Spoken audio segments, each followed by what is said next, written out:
I don't like to put too much emphasis on myself with the photography. And I know that's what we want to hear, but I'm just trying to give the bigger picture.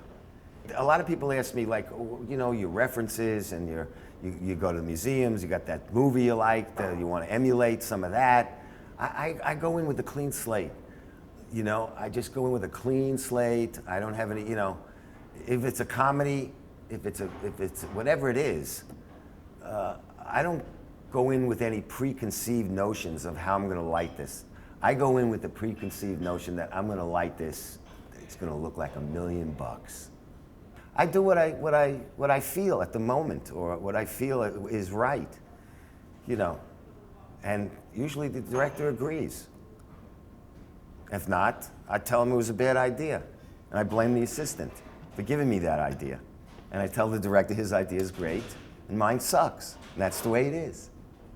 Crazy Heart, it came about, again, going back to Duvall, he was involved as a producer and one of the players in the film, and Scott Cooper he knew.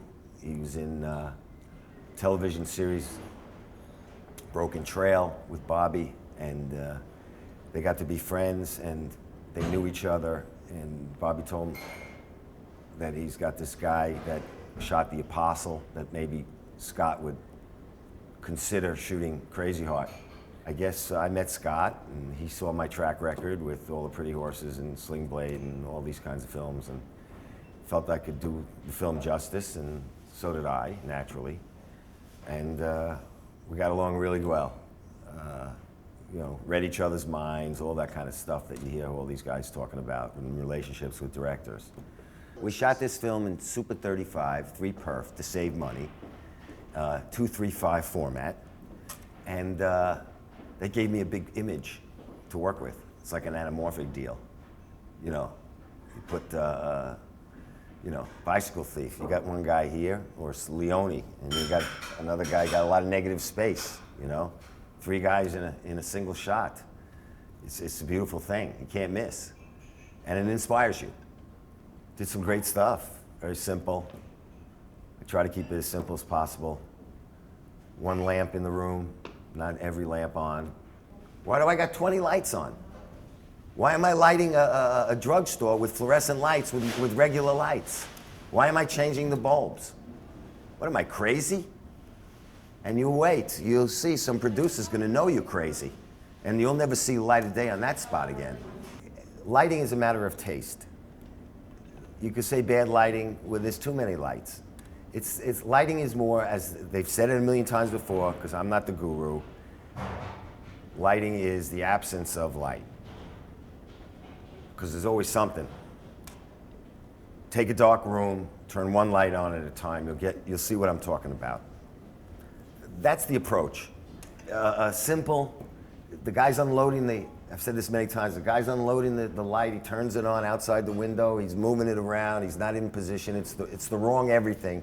And it hits the ceiling, and you look at it as it's coming through, and you say, oh, wait, that's it. That's the way I like to do it. Now, I don't do that all the time, but I'm open to certain things that can happen spontaneously.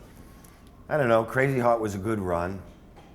I'm speaking like it's in the past, because it is in a way. But very hard to do, get a film that everybody sees. And can you imagine Jeff Bridges, an actor, mentioning me at the Academy Awards? It was like, I'm lucky I had 1 hand free to answer the phone. That's the old line, Henny Youngman joke. You got to put that in. The game is fun. Shooting is fun. It's fun, but you know, it's serious fun. Once you get recognized in that sense, that only goes for a while. It happened with Sling Blade, I got a bump. It happened with The Apostle, I got a bump. Pretty Horses, I got into ASC because the photography it's hard to avoid, to ignore. Crazy Heart comes 5 years later. So you got to keep going in the game as momentum. I was blessed that what's not to like about this film, people accepted it, and he gave me a shout out, which a lot of people saw, my mother, my father, my family, you know, and all that good stuff. And cousins I forgot about and called me up. And it was great. Even my kids, you know, paid attention for a few minutes. and said, "Hey, Dad, good going." So that makes it all worth it, you know. But I hope it gets me another job, you know. We'll see. God's hands.